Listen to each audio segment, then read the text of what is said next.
Em van empresonar per la llei de perillositat social. Em violaren. Me dieron palizas. Pensé que me mataban. Mi madre se lo dijo a una monja y la monja me denunció y fui detenido. M'insultaren i em llançaren pedres pel carrer. La policia em continuava perseguint i detenint en els 80. Vas portar una doble vida durant 20 anys. Intentaba pasar desapercibido. Nos moríamos de sida. Es morían de por. Me autorreprimí. Quería poder estudiar, trabajar. Salí de la cárcel. Me manifesté Per la llibertat sexual. Me atreví a decir a mi familia que no éramos solo amigas. Hicimos frente a la pandemia. Em vaig anar a viure amb el meu nòvio. Conseguí formar una familia.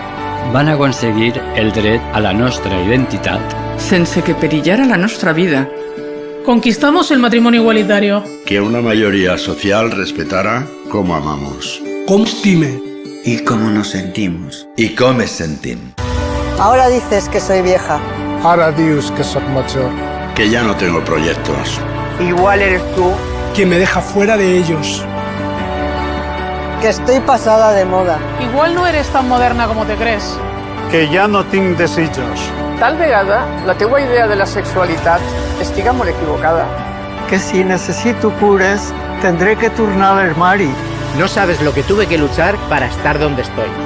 Para que tú estés hoy donde estás. Si eres de los que piensan que por ser como soy debería aislarme, Te equivoques. Tu sí que estàs para que t'encierren. Hem lluitat tota la vida per ser lliures. Per ser visibles. Por ser visibles. No ens faces tornar a l'armari. Trenca l'armari. Trenca el armario. Trenca l'armari. Rompe el armario. Trenca el armari. Trenca l'estereotip. rompe el estereotipo. Rompe l'estereotipo. Trenca el estereotipo.